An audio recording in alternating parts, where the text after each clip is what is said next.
Sup y'all, and welcome to Industrialization and Global Integration, Part 3. In this video, we're going to wrap up our investigation of the French Revolution by looking into the age of Napoleon. The year was 1795, less than 2 years after the Reign of Terror. France was still in a terrible financial crisis, and high inflation led to riots throughout Paris. In May of that year, a 5-man directory was established. This was a weak and corrupt government. While 2 heads may be better than 1, 5 heads proved to be much worse. Along with a weak economy, the Directory had to deal with the combined forces of Austria and Prussia, along with Britain and Spain. It was then that they found a young, brilliant man in his mid-20s, Napoleon Bonaparte, who led France to several key victories. One very notable win occurred in the late 1790s when he surprised the Austrians in northern Italy by crossing the Alps, gaining that territory for France. Napoleon also invaded Egypt in 1798, which was to be his first step towards an invasion of British India. This campaign ended badly when his fleet was destroyed by the British Navy. In 1799, he abandoned his men and returned to France. However, when he returned, he misled the people into believing the Egyptian campaign was actually a great victory for France. Although the Egyptian campaign proved disastrous for France, it led to one of the great discoveries in history.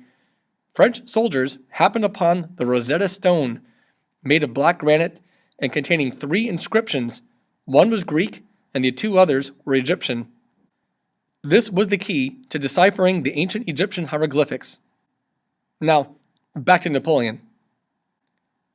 In 1799, he overthrew the Directory through a coup d'etat, or what's called a stroke of state, basically a military overthrow. Napoleon replaced the Directory with a 3-person executive body called the Consulate, with him as the first consul, essentially making him a dictator. In 1801, to help bring the nation closer together, he signed what's called a Concordat, which was a treaty that granted French Catholics freedom of worship. In turn, the church recognized the French clergy as civil servants under the control of the state. Keep in mind, the main reason why Napoleon did this was to increase his power and control over France. By 1804, Napoleon had taken over or allied with most of Europe. And in that year, he issued a plebiscite, or a vote to the people, in which they overwhelmingly decided to make him an emperor, which basically ended the French Republic and created the French Empire. In an elaborate ceremony, the Pope was about to lay a crown on Napoleon's head as he stood up and crowned himself. This symbolized that he gave himself the power to rule and no one else. Now, this was a man with a very big ego. Ever heard of a Napoleon complex? On that note, it's a common misconception that Napoleon was very short.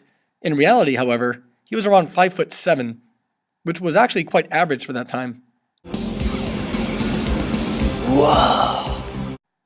Also in 1804, France adopted the Napoleonic Code, a system of laws that applied to all lands under the control of the French Empire. It protected many Enlightenment ideas, such as private property, religious freedom, male equality before the law, and officially ended the old regime by forbidding privileges based on birth. In fact, many countries' laws today have been strongly influenced by the Napoleonic Code in regions such as the Middle East and even in Latin America. And Napoleon was loved by his people because he finally brought prosperity and stability to France, at least for a while. In 1805, France, allied with Spain, defeated several European rivals, and this expanded French territory. Everywhere Napoleon conquered, he endeavored to make his new lands like France. The people were under the Napoleonic Code, and they were inundated with French culture and French nationalism. Yet he remained at war with Britain, whose navy remained a thorn in Napoleon's side. This was perhaps the most famous politically inspired caricature of the age. England, in the form of the Prime Minister William Pitt, and France, as Napoleon, carve up the world. Napoleon slices off Europe for himself, while Pitt takes the Atlantic.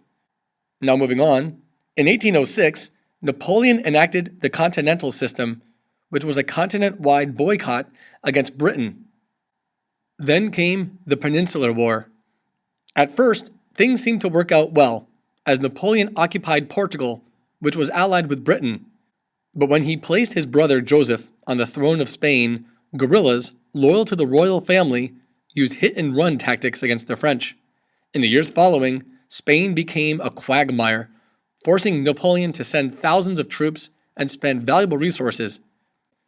For the time being, Napoleon's desire for European conquest and ultimately world conquest were thwarted at the Iberian Peninsula.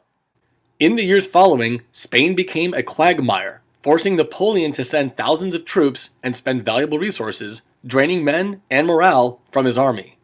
However, Napoleon's ultimate blunder was the catastrophe in Russia. Tsar Alexander I ignored the continental system by reopening trade with Britain. Napoleon responded in 1812 by sending a grand army of over 400,000 troops to invade Russia.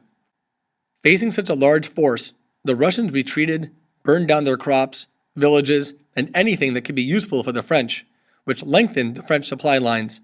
This scorched earth policy was a desperate move, but it proved to be very effective. The French eventually captured Moscow in the fall, but were forced to retreat in the winter due to scorched earth.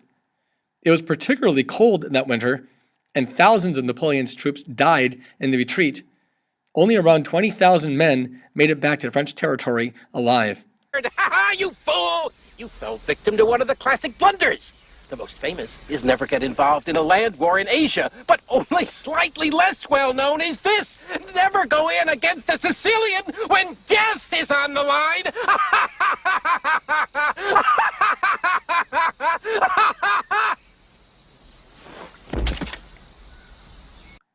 Now, Napoleon raised another army, but he was soundly defeated in 1814 by the combined forces of Russia, Prussia, Austria, and Great Britain. Deciding not to kill Napoleon and to make him a martyr, he was exiled to the island of Elba in the Mediterranean Sea. But just as a peace summit at Vienna was underway, Napoleon escaped and raised yet another army. This was what we call the 100 Days because he ruled for another 100 days. The same countries allied again and finally defeated Napoleon at the Belgian town of Waterloo. Un triomphe terrible. En rousse. Avec mes water slide. I don't think it's gonna work. No? Triomphe Napoleon. After the defeat at Waterloo, Napoleon was sent to St. Helena, a remote island in the South Atlantic. Now here, Napoleon, at one time arguably the most powerful man in the world, was relegated to a meager existence and would die 6 years later.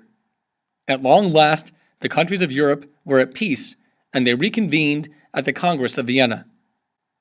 Led by Austria's foreign minister, Clemens von Metternich, the states of Europe, led by Great Britain, Austria, Russia, Prussia, and France, resolved to restore stability by reversing the trends of the French Revolution. They based their deliberations on 3 principles. Under security, or the balance of power, they redrew many boundaries in Europe, attempting to create equally matched countries, especially around France. Under legitimacy, they restored all former rulers or ruling families.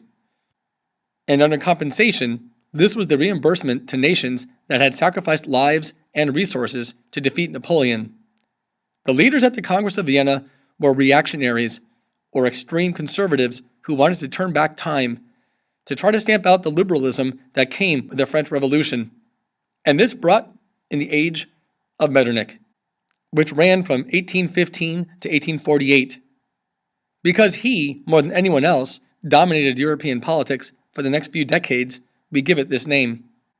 The major powers of Europe worked together to brutally suppress democratic revolts and to prevent another major war from happening again in Europe.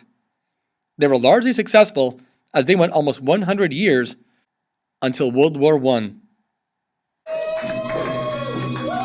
Behold, behold! He ate the pig, thus proving that he's a Ziggy Piggy, Ziggy Piggy, Ziggy Piggy.